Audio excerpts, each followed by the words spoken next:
परमेश्वर गुरु साक्षात् परम ब्रह्म तस्मै श्री गुरुवे नमः। ओम नमो ब्रह्म दिव्यो ब्रह्म विद्या संप्रदायक्तभ्यो वंश ऋषिभ्यो महद्भ्यो नमो गुरुभ्यः। सर्वपल्लहरिता प्रज्ञानघनः पटगर्धो ब्रह्मेवामस्मि। ओम नारायणं पद्मं वसिष्ठं शक्तिं च तत्पुत्रं पराशरं च व्यासं शुकं गौड़पदं गोविंद्र योगीन्द्रमथास्य शिष्यं श्री शंकराचार्य मथास्य पद्मपादं च हस्तामलकं च शिष्यं तं तोटकं वर्ति कामन्नास्पद गुरुसन्ततमानतोऽस्मि। श्रुति स्मृति पुराणानाम् आलयं करुणालयं नमामि भगवत्पादं शंकरं लोकशंकरं। शंकरं शंकराचार्यं केशवं बादरायणं सूत्रभाष्यकृतो वन्दे भगवन्तो पुनः पुनः। ईश्वरो गुरुरात्मेति मूर्तिभेदविभागिने व्योमवक्ताय देहाय दक्षिणामूर्तये नमः। ओम श्री गुरुभ्यो नमः। ओम श्री परमात्मने नमः। हम लोग गीता के 5वें अध्याय का अध्ययन कर रहे हैं और इस अध्याय के प्रथम में अर्जुन ने भगवान से अर्जुन भगवान से कहते हैं कि भगवान, कभी आप कर्म के लिए कहते हैं, कभी आप योग के लिए कहते हैं, तो कभी आप उपासना के लिए कह रहे हैं। अभी आप कर्म की तारीफ करते हैं तो कभी ज्ञान की तारीफ करते हैं। यह भी बतलाते हैं कि कर्म से ज्ञान श्रेष्ठ है, और यह बतलाने के बाद मुझसे आप कहते हैं कि तुम कर्म करो, मतलब तुम युद्ध करो। तो क्या मैं इतना गया बीता हूं? क्या मैं ज्ञान का अधिकारी नहीं हूं? तो जिस प्रकार अर्जुन को लगता है कि मैं ज्ञान का अधिकारी हूं, वैसे ही हम लोगों को भी लगता है कि हम ज्ञान के अधिकारी हैं। तो करना कुछ नहीं है और हम ज्ञान के अधिकारी हैं। अभी तक भोगों में लगे रहे, अभी तक हम लोग भोगों में लगे हुए हैं और हम तुरंत गुरु के पास जाते हैं, कहते हैं कि भैया हमको तुरंत ज्ञान दे दीजिए। तो यह कैसे संभव है? तो देखो भैया, श्री गुरुदेव भगवान कहते हैं कि जिसके मन में परमात्मा को छोड़कर, जिसके भी मन में परमात्मा को छोड़कर किसी और का एक भी प्रश्न मन में नहीं उठता, वह ज्ञान का अधिकारी है। अब हम अपने मन में झांक के देखें कि हमारे मन में कौन से प्रश्न उठते हैं या आते हैं। तो लड़की की शादी और पत्नी की प्रॉब्लम, सास ससुर की समस्या, और इनको ऐसा करना चाहिए, उनको वैसा करना चाहिए, देश गड़बड़ चल रहा है, सब भ्रष्ट है, धर्माचार्य को ऐसा करना चाहिए, केवल कौ कौ कौ कौ कौ ये लगा हुआ है। मतलब हमारा जो प्रश्न है राग द्वेष से भरा हुआ है। इसलिए जगत के किसी भी, तो जब कौ कौ लगा हुआ है तो परमात्मा का हम कितना विचार करते हैं। तो कभी कभी और हमें लगता है कि हम परमात्मा ज्ञान के अधिकारी हैं। भगवान का हम कभी कभी विचार कर लेते हैं और हमें लगता है कि हम ही परमात्मा वो ब्रह्म ज्ञान के अधिकारी हैं। तो इसलिए जगत के किसी विषय वस्तु के प्रति मन में प्रश्न आता है तो तब तक हम ज्ञान के अधिकारी नहीं हैं। यदि हमारे मन में जगत के किसी भी विषय वस्तु के लिए मन में प्रश्न आता है तो हम अभी ज्ञान के अधिकारी नहीं हुए हैं। तो तब तक क्या करें? तो तब तक सफाई अभियान जारी रखिए। अपने हृदय को हम साफ करें। तो अपने हृदय को साफ करने का तरीका है कि कर्म योग का अनुष्ठान करें। इसलिए भगवान अर्जुन से कहते हैं कि हमने तुमको पहले कर्म योग के माध्यम से अपने को ज्ञान का अधिकारी बनाने के लिए कहा कि कर्म करो, कर्म योग होगा तो तुम ज्ञान के अधिकारी हो जाओगे। तो अपने आप तत्व जिज्ञासा जागृत करें, उसके बाद जाकर के उस ज्ञान की बातें समझ में आती है। यदि तत्व जिज्ञासा हमारे अंदर नहीं है और हम ज्ञान की बातें करेंगे तो हमारे समझ में नहीं आएगी।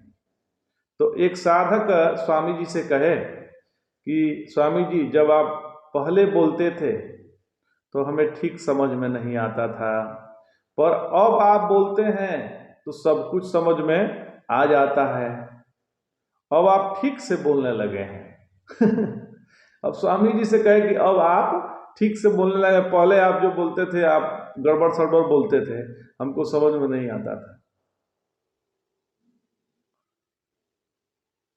तो स्वामी जी ने कहा कि जो आदेश प्रभु, ध्यान दीजिएगा, महात्मा लोग तो सदैव सत्संग ही करते हैं, पर श्रवण करने वाला कितना अधिकार रखता है वह उतना ही समझ पाता है, अपने अधिकार के अनुसार ही उसको समझ पाता है। वक्ता और संत तो एक ही बोल रहा है, पर सुनने वाला कैसा है, किसका किस स्तर का ज्ञान है, किस स्तर तक ग्रहण करने की क्षमता है, उसी प्रकार वो उस सत्संग को समझ पाते हैं। तो तब ज्ञान होता है। हमसे एक लोग मिले और कहे कि बाबा, आपका जो जोक्स है, मतलब ये जो फेसबुक पे जोक्स आता है, वो मुझे बहुत अच्छा लगता है।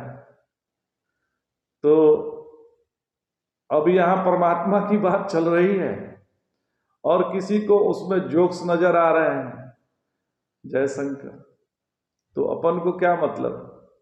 इस प्रकार जब तक हमारा अंतःकरण शुद्ध और पवित्र नहीं हो जाता, तब तक हमारे जीवन में कर्म योग करना अत्यंत आवश्यक है।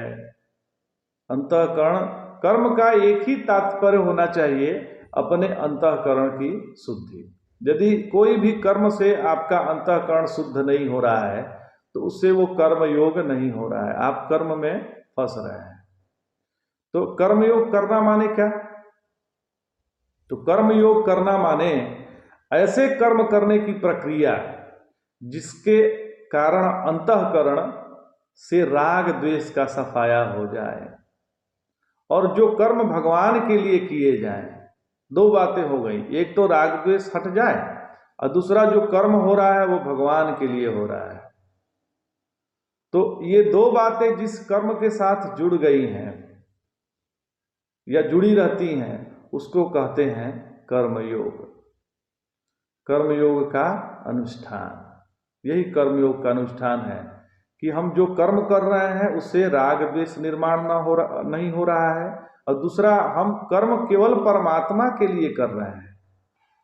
तो जब दो बातें हमारे कर्म के साथ जुड़ेंगी तो यही कर्म का अनुष्ठान है, कर्मयोग का अनुष्ठान है। तो कर्म के साथ राग द्वेष का तिरस्कार करना माने क्या? तो हमको जिस कर्म के लिए भगवान ने रखा है और हमारे आश्रम के अनुसार जो जो कार्य उपयुक्त हैं उसे प्रेम से करें। जैसे हमारा काम है कि हम सत्संग कर रहे हैं अभी, तो हम सत्संग प्रेम से करें, सत्संग से प्रेम प्रकट करें। तो मतलब है कि कोई काम आप जिसके लिए भगवान आपको रखे हैं, जिस आश्रम के अनुसार आप हैं,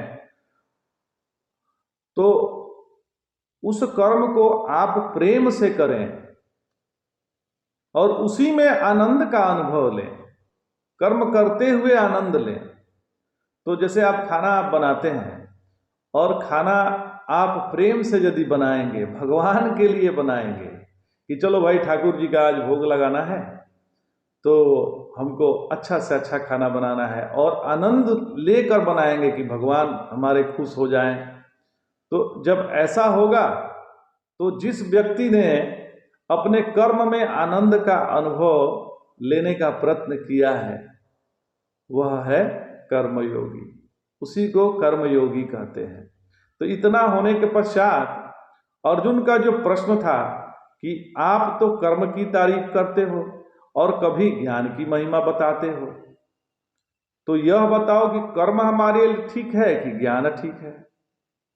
तो ध्यान दीजिएगा कि असली स्वातंत्र्य हमारे जीवन में तब होता है जब हमें कर्म में प्रवृत्त होना है, और मतलब असली स्वातंत्र जीवन में हमारे तब होता है जब कब हमें कर्म में प्रवृत्त होना है और हमें कब उस कर्म से निवृत्त होना है, इसका विवेक जो है हमारे जीवन में जागृत हो जाए।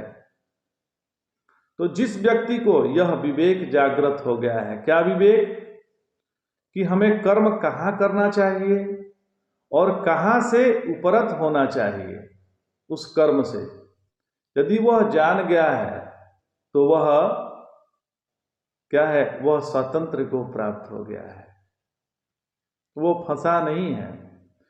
तब जाकर हम साधक का जीवन जी रहे हैं।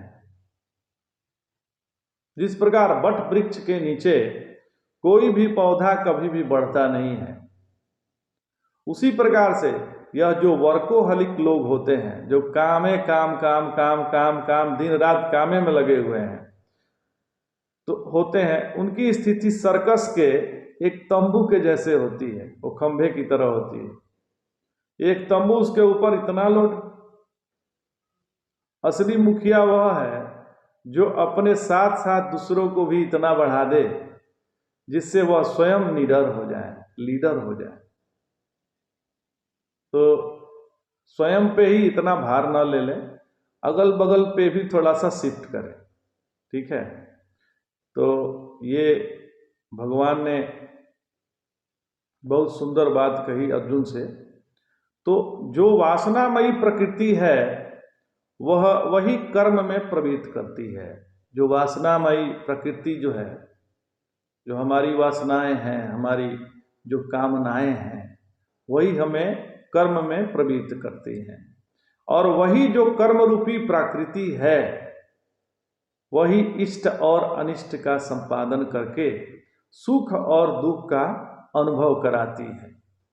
वही जो कर्म रूपी प्रकृति है वो इष्ट और अनिष्ट का संपादन करके सुख दुख का हमें अनुभव कराती है। तो पर आत्मा तो प्रकृति, उसकी चेष्टा और उसके सुख दुख अनुभव का साक्षी होता है, क्योंकि वह अविक्रिय है।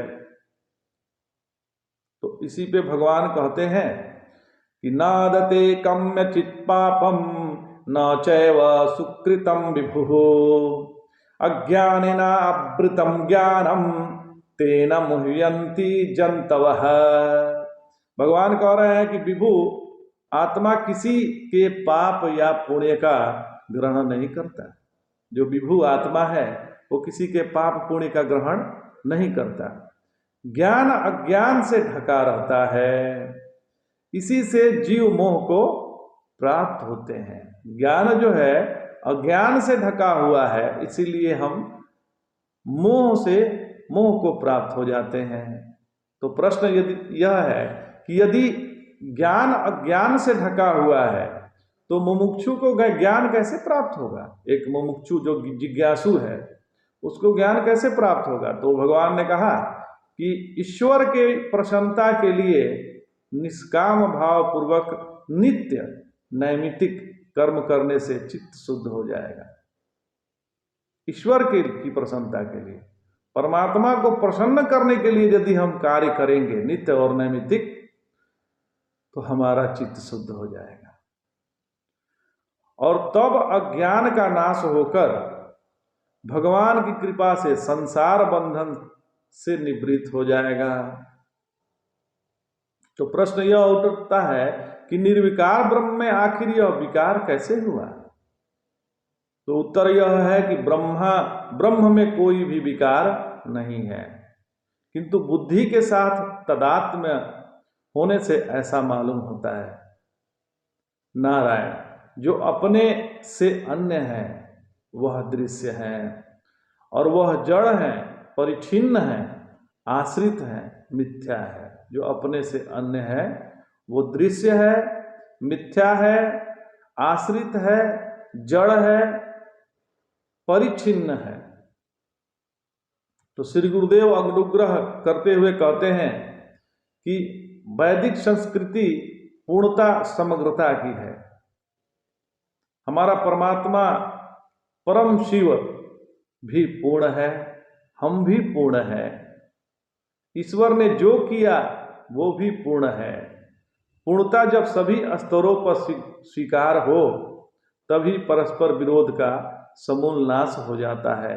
पूर्णमदः पूर्णमिदं पूर्णात् पूर्णमुदच्यते पूर्णस्य पूर्णमादाय पूर्णमेवावशिष्यते। सब पूर्ण ही है महाराज। तो अतः उपासना भी अपरिच्छिन्न परमेश्वर की ही होनी चाहिए। परिच्छिन्न समीप चाहे जितना बड़ा हो, उसकी उपासना करना व्यर्थ है, क्योंकि उससे स्वयं को पूर्णता मिलेगी नहीं और उसके बिना आनंद दुर्लभ है। तो नामदेव जी की कथा प्रसिद्ध है। एक नामदेव जी थे,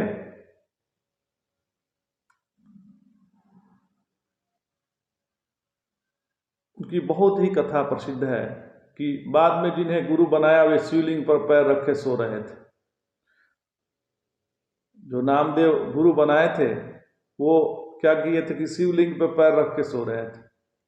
तो नामदेव जी ने टोका कि बोला कि जहां शिव न हो। हुआ क्या कि नामदेव के जो गुरुदेव थे वो सो रहे थे, तो उनका अचानक पैर शिवलिंग पे चला गया। तो नामदेव जी ने कहा कि भगवान आपका पैर जो है शिवलिंग पे चला गया है। तो उनके गुरुदेव कहे कि ऐसा करो, जहां शिवलिंग न हो वहां मेरा पैर रख दो। तो नामदेव पैर पकड़कर घुमाते गए, पर चारों तरफ उन्हें शिवलिंग ही दिखने लगे। जिधर पैर रखते थे उधर शिवलिंग दिखने लगे। वे रहस्य समझ गए। इस पूर्णता की दृष्टि के लिए हमारी सारी साधना है। कहाँ शिवलिंग नहीं है? ईश्वर जो है सर्वत्र व्याप्त है, कहीं भी ऐसा नहीं है जहां शिव न हो। स्वयं पूर्ण हुए बिना पूर्ण परमात्मा परम शिव को ठीक ठीक समझ नहीं पाएंगे। तो जो डॉक्टर नहीं वह दो डॉक्टरों की बातचीत सुने तो समझ में नहीं आता है। गैर व्यापारी भी व्यापारियों की बातें समझ नहीं पाते।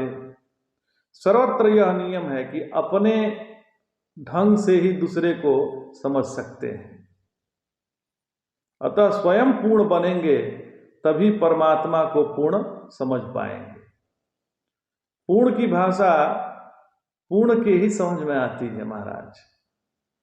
तो समस्त कर्म स्वभाव से ही हो रहे हैं। जो कर्म हो रहे हैं वो केवल स्वभाववत हो रहे हैं, ऐसा जाने और अपने पूर्णत्व का अनुभव करें। इंद्रियों में विरत रही है तो ये उनका स्वभाव है, लेकिन हम इंद्रिय नहीं हैं। तो ऐसा जाने और अपने में पूर्णत्व का अनुभव करें, तभी आत्मज्ञान संभव है। ऐसे संभव नहीं है। अगले श्लोक में मोह निद्रा की निवृत्ति का उपाय भगवान बतला रहे हैं। ज्ञानेन तु तद्ज्ञानम येषां नासीतमात्मनः तेषामादित्यवज्ञानम प्रकाशयति तत्परम। अर्थात जिन पुरुषों का ज्ञान अज्ञान से निवृत्त हो गया है, उनका वह ज्ञान सूर्य के समान उस परमात्मा को प्रकाशित करता है, कर देता है। यहां प्रकाशयति का अर्थ है विषय रूप के से प्रकाशित करना नहीं है। ये प्रकाशयति का मतलब विषय रूप से प्रकाशित करना नहीं है। आत्मा तो स्वयं प्रकाशमान है, यह आत्मा तो स्वयं प्रकाशमान है, वह प्रकाशमान क्रिया का कर्ता नहीं है। तो जैसे जल के ऊपर लगे हुए काई हटाने से पहले से विद्यमान जल दिखाई देने लगता है, कहीं से लाया नहीं जाता, वह तो काई से ढका रहता है। आदित्यवत इसलिए कहा है कि जैसे सूर्य के उदय होने पर अंधकार समूल नष्ट हो जाता है, वैसे ही ज्ञान होने पर अज्ञान सर्वथा के लिए निवृत्त हो जाता है। जो परमात्मा तत्व को, जो संपूर्ण वेदांत शास्त्र का सिद्धांत है, वह सूर्य की तरह भासने लगता है। परंतु ज्ञान होने पर भी सुखदेव व वामदेव आदि की तरह ज्ञान रक्षा के लिए अभ्यास की आवश्यकता है। इसमें मुख्य प्रयोजन ज्ञान रक्षा और तप है। स्वरूप जो स्वस्वरूप अनुसंधान ही ज्ञान रक्षा है तथा एकाग्रता का अभ्यास, नियम पूर्वक आश्रम धर्म का पालन तथा मन और इंद्रियों का निग्रह, यही तप है। यह अपमान और निंदा सहने से बढ़ता है। तत् माने वह जो परमार्थ प्रकाशित हुआ, वह तत् है। यत परम ज्ञानम प्रकाशितम तस्मिन् कथम बुद्धरेशा। तत्व ज्ञान में अज्ञान को निवृत्त करके जिस परमार्थ का साक्षात्कार कराया है, उसका नाम है तत्। ज्ञान किसी को मारता नहीं है, किसी को पालन नहीं, किसी को पालता नहीं है, किसी को पैदा नहीं करता। ज्ञान केवल अंधकार को मिटा देता है और जो चीज जैसी है वैसी ही दिखने लगती है। इसलिए ज्ञान का फल अविद्या निवृत्ति मात्र ही है। तो श्रुति भगवती कहती हैं कि तेन त्यक्तेन भुंजिथा मागधम कस्य स्विदनम। यह जो है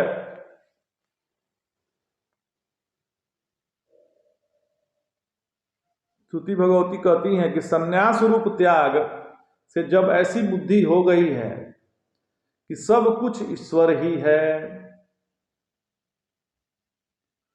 तो ऐसी जो बुद्धि है उसका रक्षण सदैव आवश्यक है।